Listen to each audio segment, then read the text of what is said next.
Vale, sí. Son de presentarse.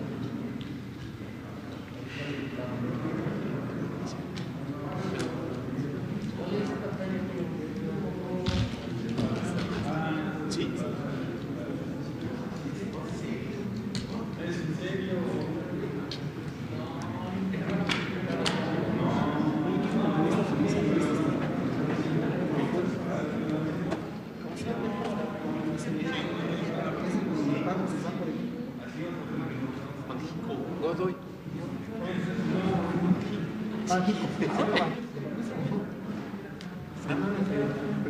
Creo que Luis no, es Miguel Díaz, director de de pagos que estructura del banco. Sí,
es que los ejemplos no reconoces.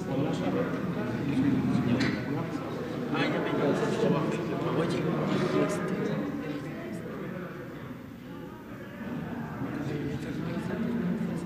Sí. La de la si quieres también un texto, no me voy a dar la vuelta. no, es que nada más quiero ver.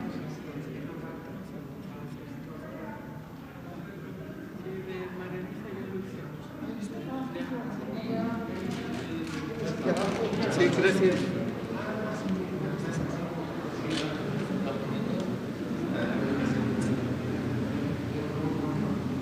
Pero ese no es de donde No, es de Connie.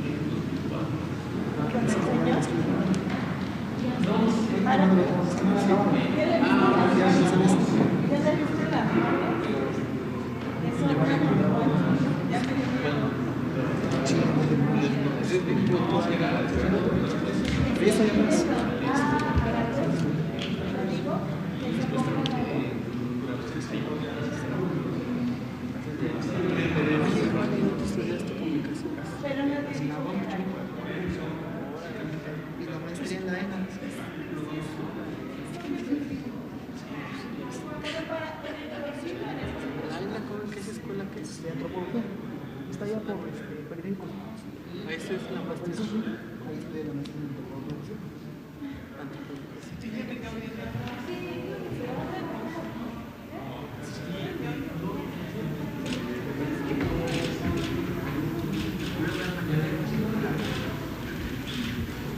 Buenas tardes. Sí. Exacto. Perfecto, perfecto. Súper. Muchas gracias. Buenas noches. Hoy vamos a... Exacto. Adelante, secretario, por favor. Buenas noches, son las 19 horas con 3 minutos de este sábado 30 de mayo. Y hoy vamos a hacer una demostración. En este sábado vamos a dedicarnos a dos cosas, como siempre, el informe técnico, que voy a tratar de que sea breve, para que procedamos después a elementos adicionales que nos compartirá nuestro secretario de Educación Pública, el maestro Esteban Moctezuma Barragán. Muchas gracias, secretario. Y también el maestro Zoe Robledo, quien es el director general del Instituto Mexicano del Seguro Social y quien está a cargo de coordinar todos estos elementos que tienen que ver con la implantación de los protocolos de seguridad sanitaria en el campo de trabajo. Hoy vamos a hacer una demostración sobre qué tipo de cambios se hacen, por qué y cómo es la razón de prevención que implican. Muchas gracias, maestro Zoe Robledo. Entonces voy a ser breve, me paso a presentar el informe técnico y damos lugar a esto. Por favor. Día 69 de la Jornada Nacional de Sana Distancia. Ningún daño y mucho beneficio nos hace que la completemos a 70 días. Mañana es domingo 31 de mayo. Ojalá que hoy por la noche y mañana todo el día la mayoría de las personas se queden en casa. De cualquier modo, pasado mañana, que será el lunes 1 de junio, todas las autoridades estatales entrarán con sus disposiciones locales, sus disposiciones de carácter estatal, que les competen como autoridades sanitarias en el nivel estatal y que implicarán las decisiones sobre las actividades que deberán permanecer todavía sin abrir, sin entrar en funciones. Y considerando el semáforo de riesgo COVID, que ya fue presentado aquí el viernes pasado y que todos y todas ustedes conocen, en la que todas las entidades federativas, excepto Zacatecas, que se encuentra en color naranja, que de todos modos quiere decir color naranja alto riesgo, todas las demás están en el riesgo más alto. Entonces, eso implica, de acuerdo a las disposiciones de la Autoridad Sanitaria Federal publicadas y que son obligatorias del pasado viernes 15 de mayo, 14 y 15 de mayo, cuáles son las actividades que pueden abrir, cuáles no pueden abrir y en qué condiciones. Vamos a pasar a la siguiente. En el nivel internacional, 5.817.385 personas han tenido COVID desde que empezó la epidemia en el mundo. De ellas, 1.391.731, que representan al 24%, lo han tenido en los últimos 15 días. 6.2 es la tasa de letalidad global y la región de América sigue subiendo su representación como la zona con mayor actividad en los últimos 14 días. Recuerden que esta gráfica que presentamos diario es sobre los últimos 14 días. Europa, por su parte, va descendiendo y en los últimos 2 o 3 días el Mediterráneo Oriental se ha mantenido estable en su representación proporcional en el mundo. La siguiente. En México, desde el 28 de febrero, fecha en que se presentó y confirmó el primer caso de COVID, 87.512 personas han sido confirmadas con COVID, de ellas 16.486 lo han tenido en los últimos 14 días. Desafortunadamente, 9.779 personas han perdido la vida como consecuencia de esta epidemia y se han estudiado 270.992, que en su momento fueron casos sospechosos y fueron ya sea confirmadas o, como ocurrió con 144.486, fueron descartadas. La siguiente, por favor. El mapa de la acumulación de registros de COVID, a pesar de que solo los últimos 14 días es enfermedad activa y contribuyen a la epidemia en el sentido de contagiar, todos los demás ya no.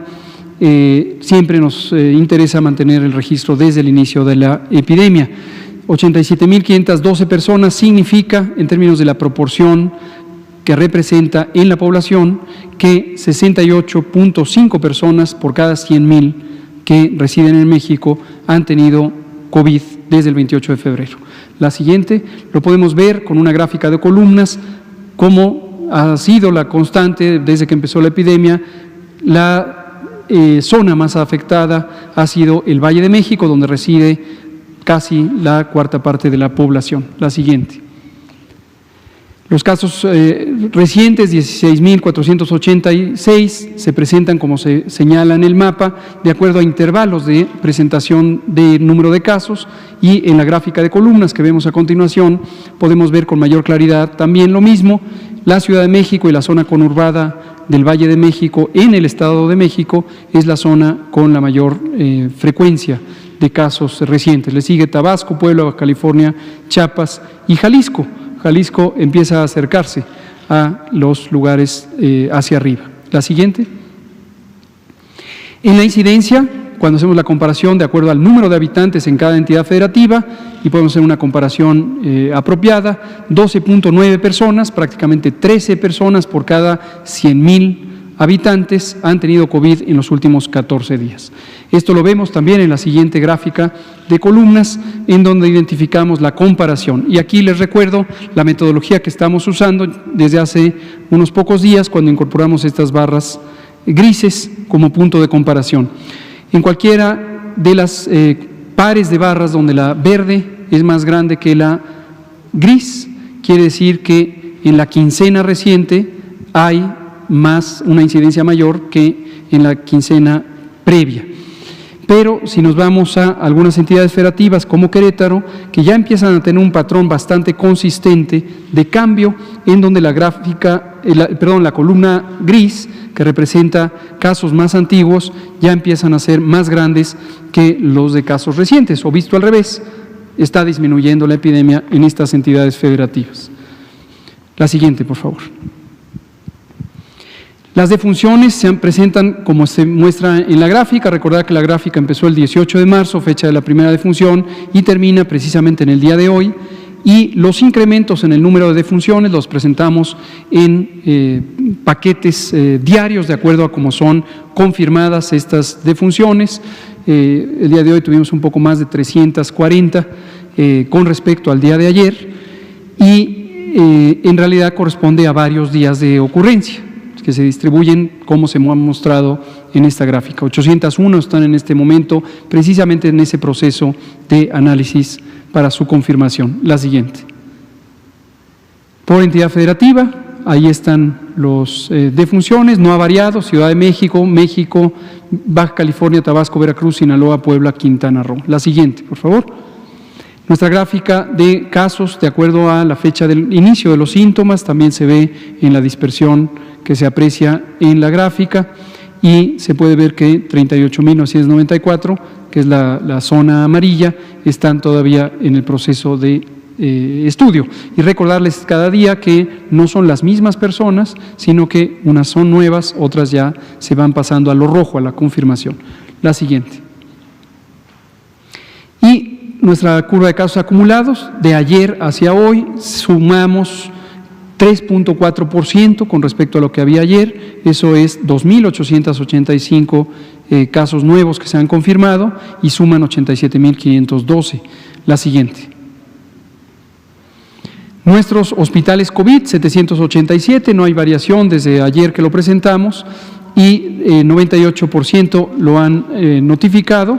Tenemos 40% de ocupación, los datos prácticamente no variaron, lo podemos ver en las siguientes dos gráficas de columnas, en donde tenemos en el lado derecho la ocupación hospitalaria promedio nacional, que es de 40%, y desde el lado izquierdo en adelante, 70% para la Ciudad de México, 62% para el Estado de México, Guerrero con 59%, y así sucesivamente para las camas de hospitalización general. Y en la última, lo que vemos es la ocupación de camas para personas críticamente enfermas, camas de terapia intensiva, en donde tenemos 35% de ocupación nacional del lado derecho y del lado izquierdo vemos en orden 69% para Baja California, el Estado de México con 61%, Chiapas con 57%, Ciudad de México 56%, Guerrero 50% y así en adelante. Eso es todo el informe técnico y le damos la palabra al maestro Esteban Moctezuma Barragán, secretario de Educación Pública. Muchas gracias, señor subsecretario. Saludos, Zoé. Buenas tardes a todas y a todos. El día de hoy quisiera que podamos profundizar un poco sobre el protocolo de regreso a clases, que como recuerdan será para iniciar el ciclo escolar 2021 el día 10 de agosto en educación básica. Y lo que estamos pensando nosotros, hemos analizado que la forma de abordar el regreso tiene que tener un contenido pedagógico y socioemocional muy importante. Entonces no queremos que nuestras niñas y niños se desarrollen teniéndole miedo a los demás, que piensen que todos los demás son un potencial amenaza, sino que entiendan muy bien que hay que cuidar de los demás para cuidarse a sí mismos, que en la medida en que todos nos cuidemos, en esa medida toda la sociedad va a poder seguir caminando y conviviendo.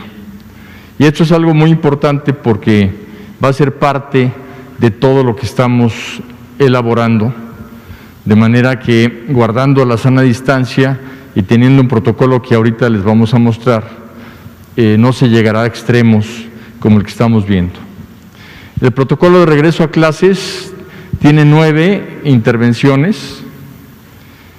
El primero es el que van a llevar a cabo los comités de participación de salud escolar. Estos comités participativos, les recuerdo que ya se crearon. Cuando anunciamos el 14 de marzo que íbamos a salir el 23 de marzo de las escuelas para un receso, fue precisamente porque queríamos aprovechar esa semana para hacer muchas cosas. Uno, para preparar a las maestras y los maestros para que puedan orientar a sus alumnos a salir al receso con sus libros de texto, que no los dejaran en la escuela, muchos los guardan en la escuela, que se los llevaran a su casa y que les dieran las guías para poder estudiar en los libros de texto. Otra cosa, por ejemplo, muy importante fue precisamente crear en las escuelas este comité participativo de salud escolar. Está integrado por madres y padres de familia, por maestras y maestros, por el director de cada escuela, y lo que busca precisamente es que sea un colectivo el que cuide de la salud de la escuela, que todos estemos comprometidos, porque finalmente la salud se cuida tanto en la casa como en la escuela. Por ejemplo, de nada le serviría a la escuela dar clases de vida sana y de una buena nutrición si las niñas y los niños llegan a su casa y comen absolutamente todo lo que vieron en la escuela que no se debería de comer. Entonces queremos establecer esa relación escuela-hogar para poder fortalecer la educación en México. Un tema importante es la relación de la escuela con el centro de salud local. Queremos que estén suficientemente entrenados las señoras y señores directores, las maestras y los maestros, para saber qué hacer en caso de emergencia.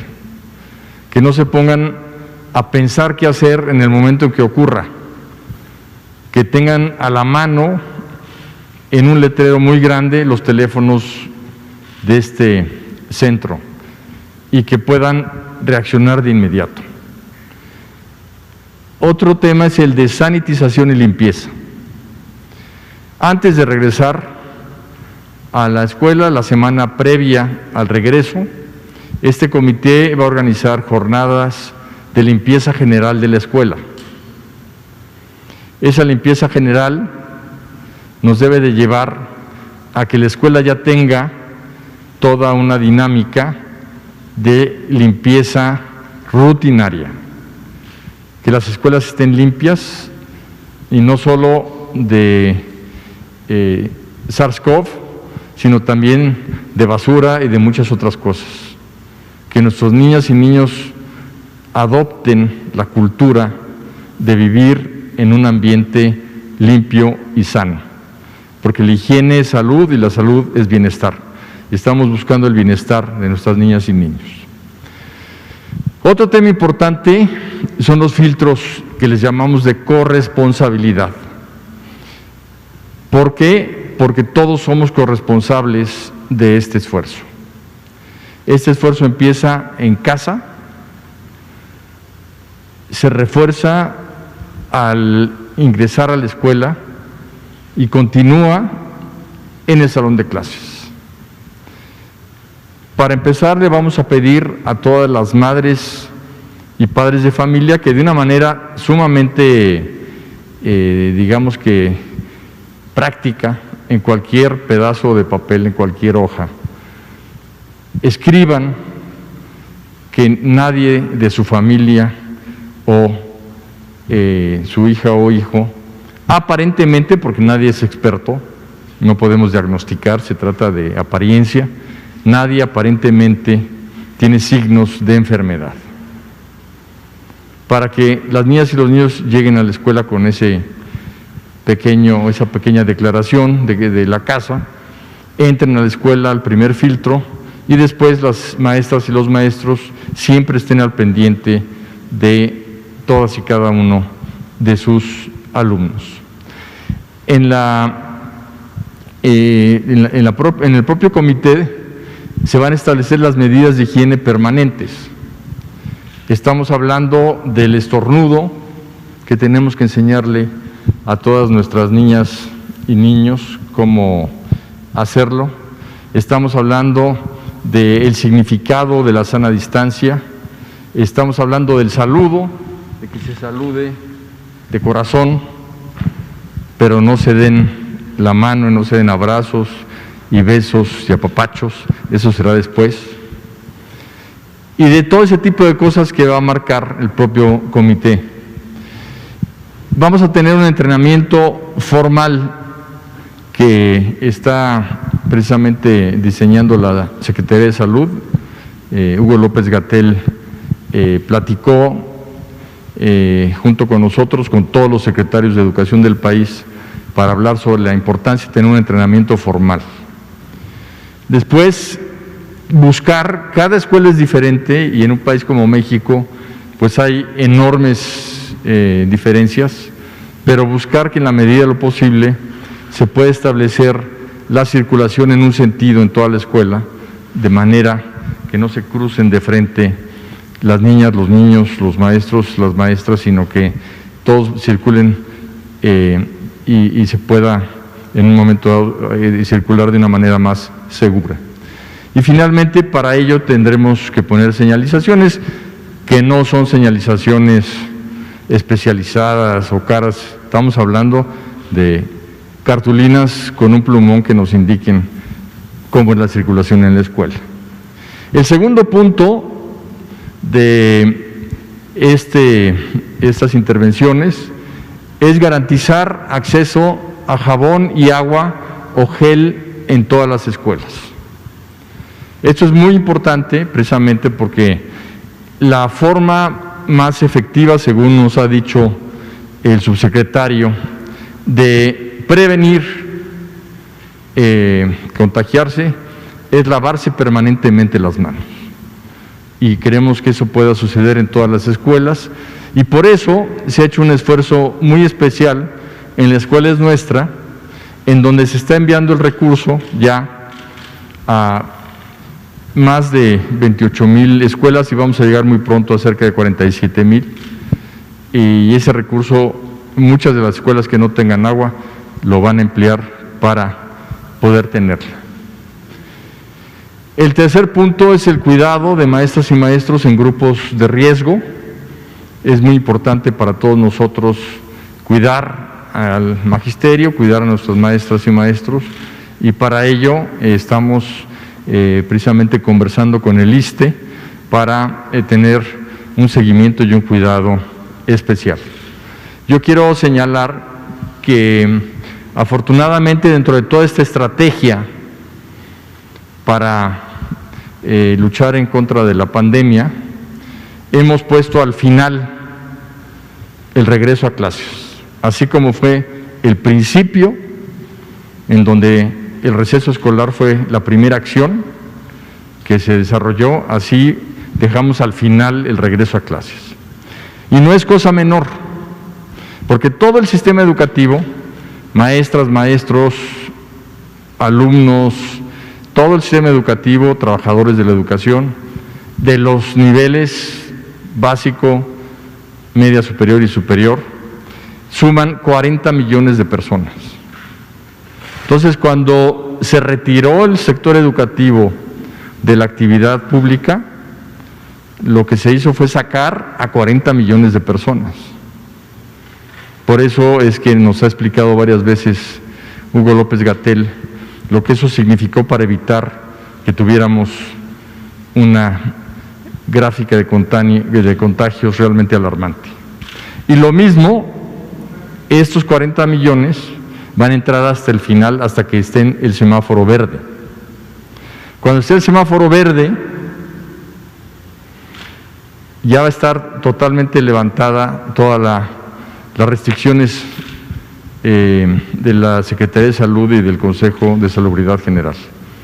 Se va a poder ir al cine, se va a poder ir a los centros comerciales, al mercado, no va a haber problema de la convivencia normal, aunque todos deberemos siempre de guardar ciertas prácticas de salud que son las que hasta ahorita hemos aprendido. Entonces, las maestras y maestros en riesgo van a regresar cuando ya haya el menor riesgo posible y una normalidad en su vida. Tampoco pueden quedarse en su casa toda la vida, a menos que deseen retirarse, pero vamos a tener un programa para su atención y su cuidado, pero cuando regresen, van a regresar en el momento en que va a ser menos riesgoso regresar, porque estaremos en verde. La cuarta intervención es cubrebocas o pañuelo obligatorio. Todo mundo puede fabricar un cubrebocas con un pañuelo y 2 ligas. Todo mundo se puede amarrar un paliacate. O sea, no se trata de que sean cubrebocas, llamémoslo así, sancionados oficialmente por el sector salud. Se trata de que en la convivencia, niñas y niños, maestras y maestros, aprendan a que cuando uno trae un cubrebocas, está cuidando al otro, porque al hablar no le está llegando al otro lo que uno emana. Y si el otro tiene cubrebocas, me está cuidando a mí. Por eso, como empezamos esta plática, no vamos a tener miedo, sino que nos vamos a cuidar entre todos. Quinta intervención es la sana distancia. En las entradas y en las salidas habrá un protocolo de sana distancia muy claro para seguir. Los recreos serán escalonados para que no se junten todos los niños a la vez y las niñas en el patio. Habrá lugares fijos asignados para los alumnos. Esto es para que sepamos, en caso de que hubiese algún contagio, quienes conviven más alrededor y se tenga más cuidado con esos niños en caso de que así sea, y una asistencia alternada a la escuela por apellido durante el curso remedial. Esto también es totalmente novedoso.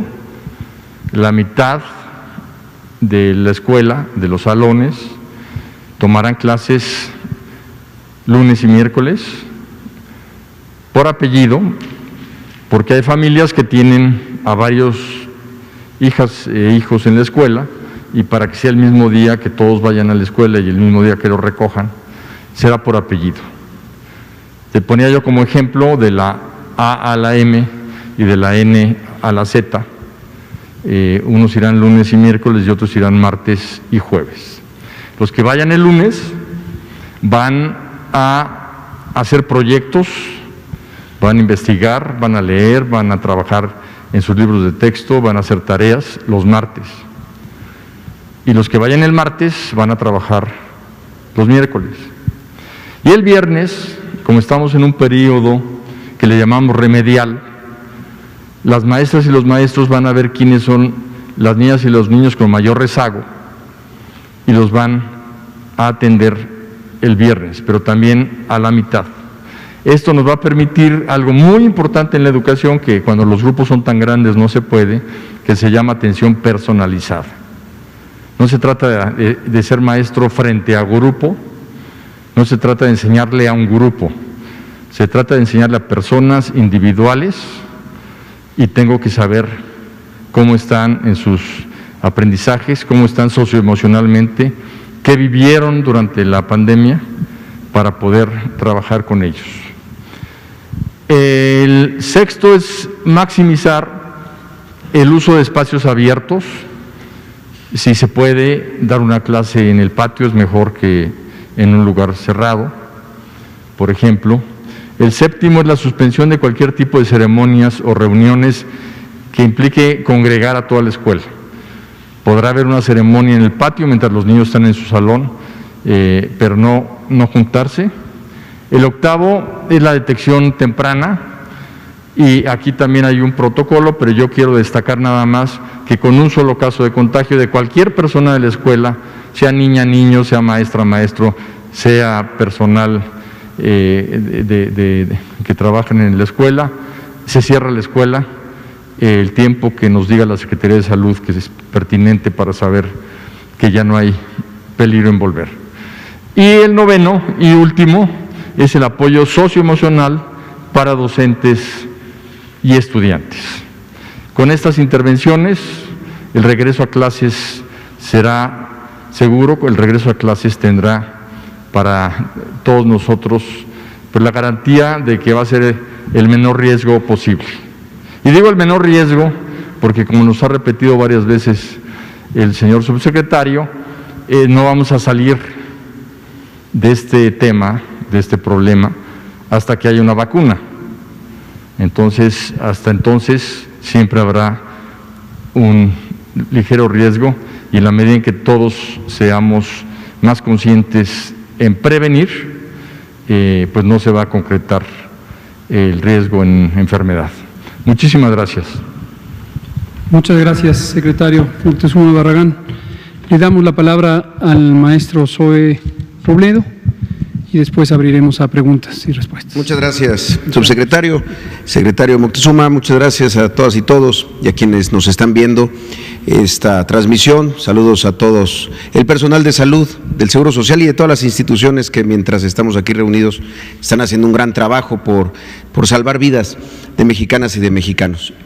Como lo hemos estado comentando, así como en la escuela, igual en el trabajo, una de las tareas fundamentales del Seguro Social es prevenir enfermedades y proteger la salud.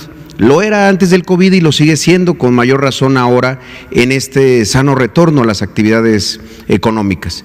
Y así debe de ser, porque la nueva normalidad implica hacer cosas nuevas, implica que tengamos todos que poner de nuestra parte para que este retorno sea seguro, sea saludable y sea solidario. En ese sentido, como lo hemos estado señalando, en los últimos 15 días empezamos el trabajo para un mecanismo específico para empresas neoesenciales. ¿Por qué les decimos neoesenciales? Porque desde marzo hubo una serie de empresas de actividades económicas que tenían que seguir trabajando porque en medio de la pandemia pues hay actividades que no pueden detenerse. Desde luego las más importantes, todos los servicios de salud y toda la cadena vinculada a ellos, pero también los bancos, las gasolineras, los supermercados, las ferreterías, en fin, son muchos las empresas que continuaron con su labor, a las que se le sumaron a partir del 18 de mayo estas tres industrias: la minería, el transporte y la construcción. Con ellos hicimos un esfuerzo interesante y diferente a lo que ocurrió con las primeras esenciales, que fue solicitarles una autoevaluación de los protocolos que estaban preparando justo de cara al 1 de junio y que muchas de ellas, sobre todo de la industria del transporte y de la minería, entraron y pudieron empezar sus actividades incluso antes del 1 de junio, es decir, antes del lunes. Esto nos llevó a un registro de 17,854 empresas distribuidas de esta manera por su tamaño y al sector al que pertenecen. Esto ha sido muy importante por una razón. El día de ayer, en el Diario Oficial de la Federación, la Secretaría de Salud, la Secretaría del Trabajo, la de Economía y el Seguro Social, publicamos los lineamientos técnicos específicos para el retorno a las actividades económicas. Esto es, estos tres sectores, pero también aplica para los sectores esenciales originales, los que acabo de mencionar: los bancos, los medios de comunicación, las telecomunicaciones, los servicios de mensajería, los supermercados, las tiendas de autoservicio, todos los que han seguido trabajando y que han llevado a cabo protocolos, pero que ahora lo que se les está solicitando es también registrarse con una diferencia. Ya no tendrán que esperar una validación, esta será de carácter automático, pero el registro, según establecen los lineamientos publicados, sí es obligatorio. Y eso es algo muy importante que todos conozcamos, sobre todo quienes nos ven y que van a reiniciar labores o que están llevando a cabo labores. Hemos detectado que hay empresas que lo han hecho muy bien, que han hecho protocolos extraordinarios, rigurosos, y que hay mucha responsabilidad. Así deben de ser todos, absolutamente todos. Por eso trajimos hoy algunos ejemplos que pueden ver aquí, por ejemplo, en la mesa, en el lado izquierdo del doctor Hugo López-Gatell, una barrera, por ejemplo. Esta es una barrera física para las áreas de oficina de los centros de trabajo. ¿Para qué sirve? Cuando no se puede tener una distancia de 1.5 metros, la famosa sana distancia. Esta mesa siempre ha respetado esa distancia de 1.5 metros. Cuando no se puede tener, entonces se tiene que tener una barrera física de esta naturaleza. Si quieren pasar a la siguiente, aquí tenemos algunos ejemplos que queremos enseñarles. Por ejemplo, las entradas y las salidas. Y para todos los espacios laborales, la desinfección permanente. Recordemos que, como lo ha dicho el doctor López-Gatell, pues ya hoy cuántos días van de conferencias, ya son muchos, todos los días se señala, este virus no está en el aire, está en las superficies, y somos nosotros mismos que a la hora de tocar superficies que pueden estar contaminadas, con las manos sucias nos las llevemos al rostro, particularmente a los ojos, a la nariz y a la boca. Por eso es tan importante estar desinfectando todos los objetos que son de uso muy común. Déjenme ponerles un ejemplo en el Seguro Social, los checadores, que en muchas empresas ocurren. Muchas veces los checadores se les tiene que pasar el dedo, y a veces una técnica que debemos de erradicar por completo es la gente que se chupa el dedo justo para que es limpiarlo y pasar al checador. La nueva normalidad implica que eso debe de ser socialmente sancionado, vaya, que cualquier persona que se esté llevando las manos a la boca y después tocando objetos que muchas personas más van a tocar, debe de estar prácticamente prohibido. Son de las cosas que debemos de olvidarnos, y alguna vez recordaremos los días, la época en la que hacíamos una acción como esta, que es realmente riesgosa en un centro de trabajo y particularmente en un objeto que es de uso común. Por eso la desinfección, la higiene y la sana distancia siguen siendo las mejores herramientas, las más efectivas, las que tienen una implicación masiva. La siguiente, lo otro tiene que ver con las áreas de higiene, los lavamanos en condiciones adecuadas. Hoy más que nunca los baños tienen que estar limpios, pero sobre todo tienen que tener un buen suministro de agua y de jabón. Algo tan sencillo y a la vez tan poderoso para lograr que el retorno a los centros de trabajo no implique contagios masivos y rebrotes en alguna comunidad. Agua, jabón y toallas de papel desechable. Lo otro son estos dispensadores de alcohol gel a libre disposición en distintos puntos de los centros de trabajo. Hay lugares que son estratégicos, ya sea que mucha gente va a pasar por ahí o justamente los lugares de los checadores donde se checa tarjeta, que ahí haya también dispensadores de alcohol gel. Estos puntos estratégicos están establecidos en los lineamientos que se han publicado y en la autoevaluación, donde les preguntamos a las empresas si esto lo están haciendo o no. La siguiente. Esta sana distancia es en oficinas y áreas de producción, las barreras físicas como la que tenemos aquí, que debe de ocurrir. Antes, pues, había poca delimitación, había mucha posibilidad de encuentro y de contagio, y después tenemos que irnos acostumbrando a este tipo de barreras, sobre todo en las partes laterales y en las partes frontales. Y también en la siguiente, en las áreas de producción, no solamente en las oficinas. Por ejemplo, quienes llevan a cabo procesos productivos que implican la presencia de una persona frente a una máquina, también tienen que tener este tipo de barreras. En las salas de juntas, principalmente cuando realmente sea imposible tener una teleconferencia, pues entonces en las salas de juntas tienen que estar señalados los lugares donde se deben de sentar las personas. Y lo mismo las señalizaciones frente a equipos, por ejemplo, uno clásico, una fotocopiadora, que implica que muchas veces la gente hace fila para sacar una copia. Bueno, pues tendrán que tener una delimitación, como decía el secretario Moctezuma, no son señaléticas o señalizaciones complejas, simplemente es delimitar el espacio para lograr la sana distancia. Creo yo que eventualmente esto será casi de carácter natural, pero en este momento debemos de ser extremadamente cuidadosos. La siguiente. Por ejemplo, áreas comunes en lugares donde tienen cafeterías o comedores. Como empezamos en estas empresas que son muy grandes, pues en muchas de ellas se tienen áreas comunes como estas, en donde pues antes se generaban pues este tipo de situaciones que eran de lo más común. Hoy tenemos que cuidar que la señalética nos indique por dónde caminar y en qué sentido. La siguiente. Ahí decía solo hamburguesas, también si le pueden meter un poco de salud en la alimentación, nunca está de más.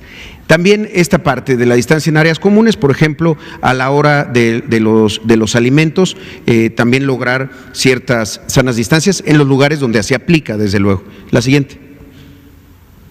Barreras físicas en estas áreas comunes. Son varios ejemplos reales que nos han enviado de diferentes empresas y que ya lo están haciendo. Por ejemplo, esta que es muy importante y muy fácil, si hay bancas, podemos poner bancas fijas que no se pueden mover, pues simplemente se delimita en cuál se puede sentar una persona y en cuál no. La siguiente, lo mismo ocurre en áreas de transporte. El equipo de protección personal, aquí es bien importante, lo señalaba ya el secretario Esteban Moctezuma, es un poco similar. ¿Cuáles son los equipos fundamentales? Los cubrebocas y también la protección ocular o facial. Por eso trajimos ese ejemplo que nos lo proporcionó una de las empresas, Hitachi, que hace autopartes de la industria automotriz. Por ejemplo, estas caretas en los lugares donde esto sea posible tener y los cubrebocas. Esto es muy importante también para todas aquellas empresas que tienen relación con clientes, por ejemplo, un banco. Afortunadamente, en muchos de los bancos existe una barrera física. Cuando existe la barrera física, no es necesario, por ejemplo, la protección facial. Sí el cubrebocas, pero no la protección facial. Donde no es posible tener una barrera física, por ejemplo, en una gasolinería, pues entonces se tiene que tener el cubrebocas y el protector facial. Son cosas que evitan también que en los lugares donde se tiene mucho flujo de personas, que son los clientes, pues entonces ya sea que el cliente contagie al personal o en el caso, que no debería ocurrir, pero que un personal esté contagiado, pues entonces contagia al cliente.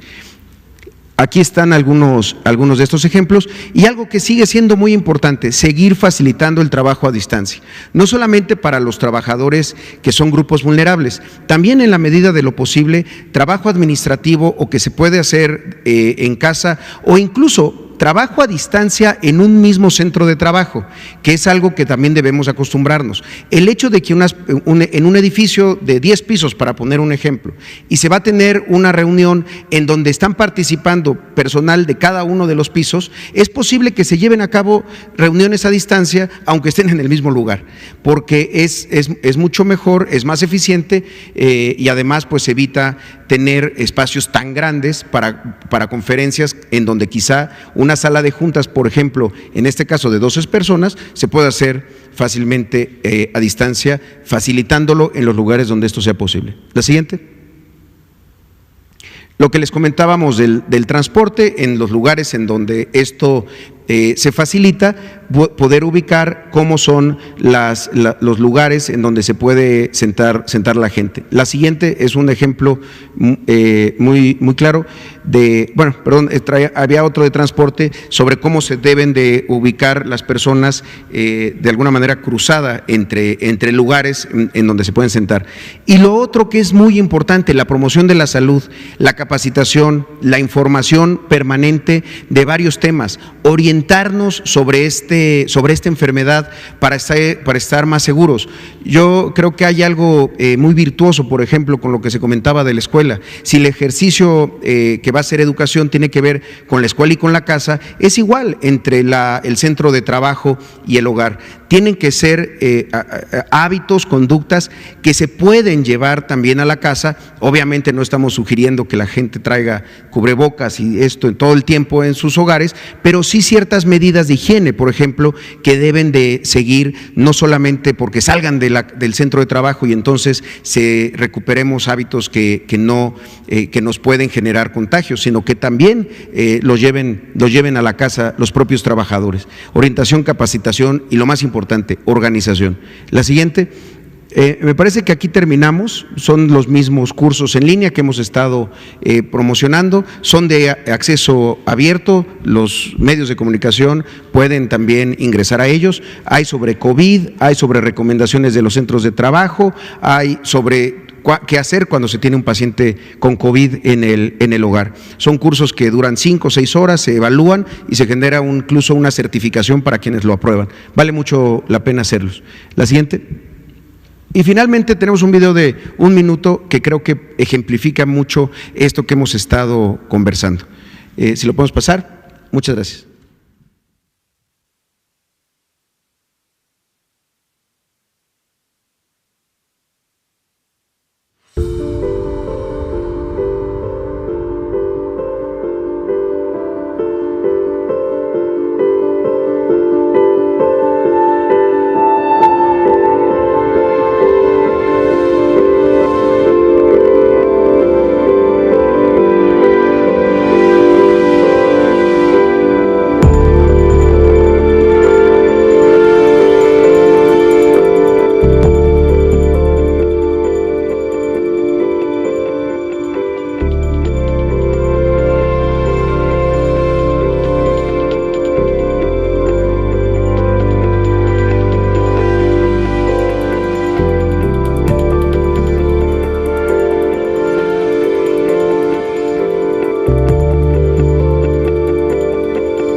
Son algunos ejemplos, doctor, pero creo que vamos a tener que seguir insistiendo y trayendo estos ejemplos. Muchas gracias, maestro Zoe Robledo. Pues justamente seguiremos trayendo estos elementos de demostración y demás. Vamos a iniciar con la compañera de Pulso Saludable, que quedó pendiente desde anteayer, y luego nos pasamos con Liz Hernández y nos vamos ya con Daniela. Gracias. Buenas noches, Liliana Noble de Pulso Saludable. Maestro José Robledo, yo quisiera preguntarle, ¿ustedes van a hacer algún tipo de visitas sorpresas a las empresas para testificar que lo que hayan descrito en el cuestionario sea fidedigno, realmente se esté aplicando? Para el secretario de Educación, ¿qué pasa en este contexto en el que si haya un infectado y se cierre la escuela? ¿Cómo va a seguir el proceso educativo de todos estos alumnos? Y doctor Gatell, la vez pasada nos explicaba sobre el R0, este número de cuantificación de la velocidad de la transmisión del virus. ¿Se tomó en cuenta para decidir que ya se terminaba la jornada de sana distancia o por qué? ¿Cuál es el motivo de la finalización? Con gusto. Gracias. Si quieren nos damos allá. Sí, muchas gracias. A la hora de hacer la autoevaluación, que es bajo protesta de decir verdad, se aceptan dos cosas. Primero, que exista un acompañamiento, asesoría o la solicitud de evidencia de la aplicación de los protocolos por parte del Seguro Social. Sin embargo, también en el propio acuerdo, y es algo que es por ley, la Secretaría del Trabajo puede llevar a cabo inspecciones que también están vinculadas justamente a la aplicación de protocolos, y también lo puede hacer la COFEPRIS. Entonces, sí puede haber inspecciones aleatorias, y en caso de que haya una empresa que declaró tener un elemento del protocolo y no lo tiene, se va a proceder de inmediato a la clausura. Bueno, en caso de que hubiese una persona que tenga COVID en una escuela, esta cerraría y pues tendría que cerrar cuando menos 15 días para pues ver que no haya ningún problema con nadie más. No sé si el doctor quisiera comentarnos algo sobre esto, pero sería un cierre temporal en lo que se garantiza que no hay más contagios. Los jóvenes, los niños en casa, ¿seguirían con sus actividades? ¿Cómo serían? Pues los maestros, igual que hicimos en el receso de marzo, les pedirían a los niños y niñas que se lleven sus libros de texto a la casa y puedan tener esos 15 días, que son 10 días hábiles, una guía de estudio, porque los aprendizajes esperados están allí en el libro de texto gratuito. Sí, relacionado con lo que dice el maestro Moctezuma, efectivamente, ¿por qué 15 días? Es convencional en la salud pública dejar pasar al menos 2 periodos de incubación. El periodo de incubación medio de COVID es de 7 días, entonces 14 días, y es el tiempo en el que podría uno ya tener suficiente tranquilidad de que no hay un caso que pudiera ser infectante. Y esto lo vivimos, este asunto de suspender las actividades escolares temporalmente de manera focalizada, lo vivimos hace 11 años con la pandemia de influenza. Esta fue una de las medidas que en su momento implantamos y tenía que ver con esa idea de suspender a las cadenas de transmisión que pudieran darse en un recinto escolar. Respecto a esta medida R0 o R efectiva o RT, según donde se evalúa, es el número básico de reproducción o el número efectivo de reproducción, es qué cantidad de personas puede contagiar una persona que está durante su periodo de contagio. Sí, en cierta manera está considerada, va a ser uno de los elementos de monitoreo. La gráfica que presenté el otro día es la manera en que lo vemos, y en los informes que hacen los colegas matemáticas y matemáticos tenemos esta representación por entidad federativa y la tenemos también por ciudad. Entonces lo vamos a usar como parte del semáforo en el monitoreo. Pero la pregunta más amplia sobre por qué termina hoy la Jornada Nacional de Sana Distancia es porque desde el inicio consideramos, quizás recordarán, acciones focalizadas.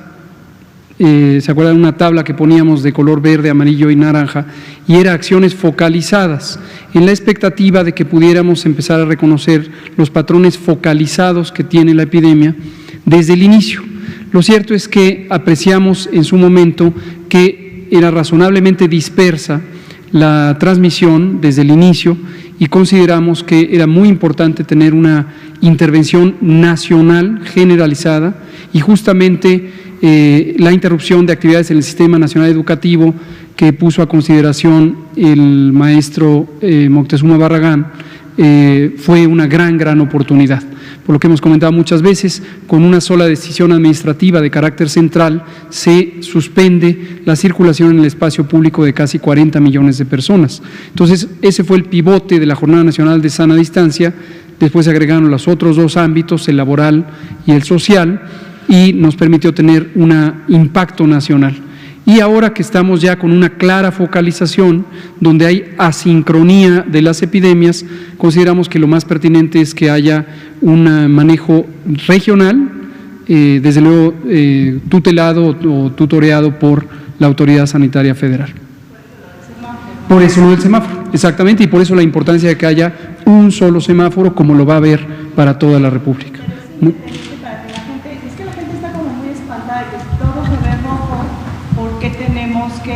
En apariencia regresar a la normalidad, pero la realidad es que no. Qué bueno que lo dice, lo diré en una sola palabra, o frase más bien. No se espanten, primero.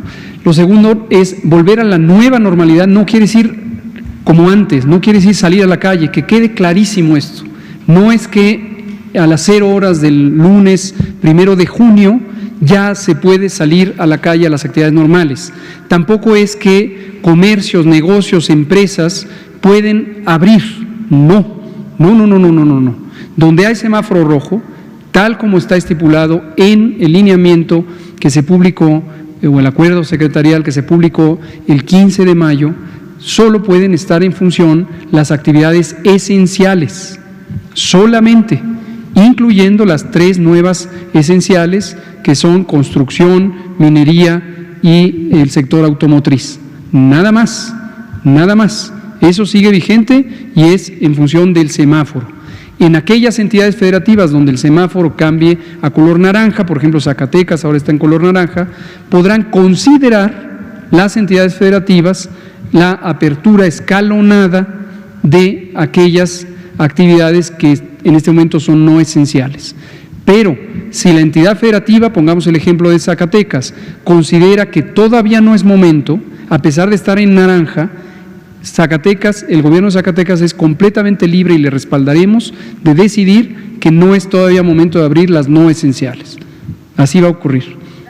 Entonces, retomo sobre esto que hemos dicho también, las entidades federativas pueden tomar disposiciones adicionales a las nacionales para que sea más restrictiva la movilidad en el espacio público, pero no lo contrario.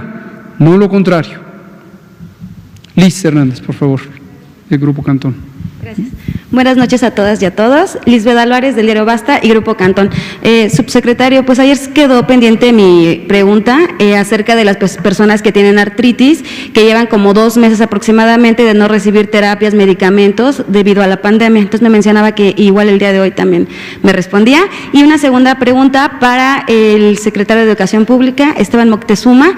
Bien lo decía en su exposición que va a ser obligatorio que niñas y niños traigan cubrebocas. El día de ayer y el día de hoy usted lo usa, saber si desde ahora ya está poniéndoles el ejemplo. Gracias. Sobre la primera, muchas gracias Lisbeth Álvarez de Grupo Cantón. Vi que su nota, y se la agradezco, la leí con atención y vi la nota específica con el caso del Hospital Darío Fernández del Iste y vi que es un problema de funcionalidad del servicio en esa entidad local. Busqué si era un problema generalizado que se debía a falta de insumos o alguna omisión en los protocolos. No es el caso. Entonces es un asunto local de este hospital y he alertado ya al director médico del Iste y al administrador general del Iste, quienes me contestaron que le darán seguimiento en este caso. Secretario. Pues nada más una aclaración, no es desde ayer que uso el cubrebocas, le consta a Zoe y a Hugo que desde que empezó la pandemia lo uso. Y creo que si estamos pidiéndole a las niñas y a los niños que vayan a usar el cubrebocas y a los maestros, pues es un signo de congruencia. Y agrego aquí gracias por la pregunta y sobre la respuesta del maestro, efectivamente nos consta que lo ha estado usando desde el inicio. Punto que ya he comentado, el día que yo mismo usé cubrebocas en una reunión en el Seguro Social, el cubrebocas es una medida auxiliar que es particularmente útil cuando se utiliza por periodos cortos en espacios localizados, sobre todo espacios donde no se puede asegurar la sana distancia. El transporte, los salones de clase son lugares muy ilustrativos de donde se obtiene el mayor beneficio del uso de cubrebocas. Y aclarando además que existe evidencia científica de que el cubrebocas es una barrera para quien tiene el virus y no queremos que lo propague, es donde resulta particularmente importante. La evidencia científica no es clara de que sea un mecanismo como las barreras de protección. Y cuando se usa de manera generalizada a lo largo de todo un día, en una gran diversidad de modalidades de uso, es probable que no logre todo el impacto que posiblemente algunos han señalado. No hay evidencia científica al respecto, pero regreso, para situaciones muy concretas, por periodos cortos, donde hay poca posibilidad de garantizar la sana distancia, bienvenido el cubrebocas. Gracias. Daniela, por favor. Gracias, Daniela Pastrana, de Pie de Página. Tengo varias preguntas. Una es sobre el turismo, porque, el semáforo nos queda claro para los lugares muy concretos, pero en los casos de turismo, que implica mover quizá a alguien que está en un estado con un semáforo verde a otro que está en semáforo rojo, no sé cómo lo están planeando, diseñando.